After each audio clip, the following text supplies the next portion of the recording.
quirks of independent films with low budgets are such you're at the mercy of other forces which are necessary and producers enforce them on you, but you have to go along with it, otherwise you won't have a film.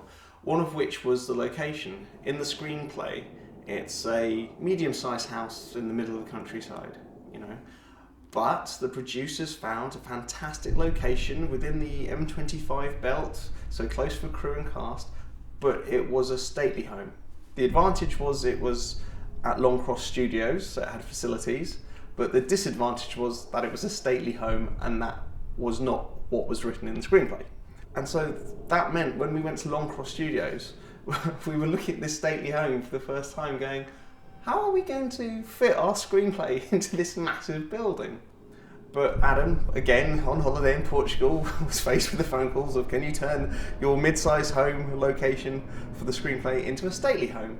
But Adam took it on the chin and he adapted his screenplays, and it became much more about class. And he made the stately home crumbling and deserted. Action. And the family with money trouble. So he really incorporated the location we were forced to film in into the screenplay, and it became an integral part of what the film is about. A family being torn apart, not only by their inner troubles and turmoils, but by class. Action. And then come the other provisos of the budget, which is, yay, we've got a stately home, and it's a 17-day schedule, but we're only allowed to film inside the stately home on our budget for the first 5 days. Meaning we have another 10 days at least within the studio complex, but without access to the location. The advantage of Longcross Studios was that it did have stages. They weren't sound stages, which was a disadvantage because the studios is right by a major motorway, which means you get constant sound. But you live with that, and you're going to redub the film in post-production, or at least that's what you get told. But it meant that the attic sets had to be built, and Will Randall designed these wonderful sets which we shot on. But he had more of a challenge than that, because of this stately home location which we were taking full advantage of, it had a ballroom, and that ballroom was the perfect place to set the finale, of the monster fight around the piano in this crumbling ballroom. As I've said, the disadvantage though was that we only had access to the interior of the stately home for the first 5 days of the shoot. So we were shooting the finale on day 5.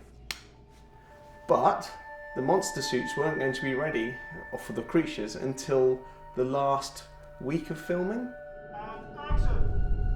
By which time we weren't in the stately home. Christ, there's so much random shit in here!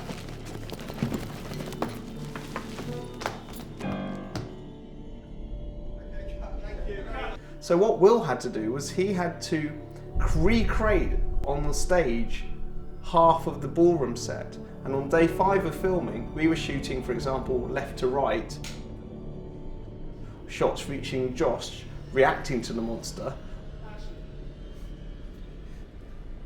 Come on, come on!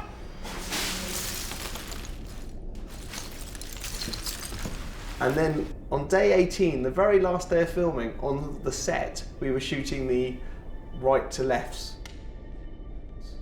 Actually with the monster though, of the fight. Come on, come on, come on. Come on!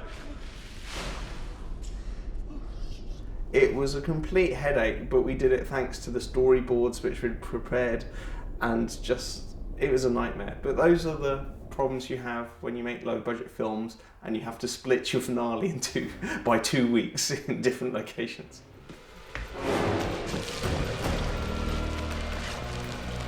Christ, there's so much random shit in here!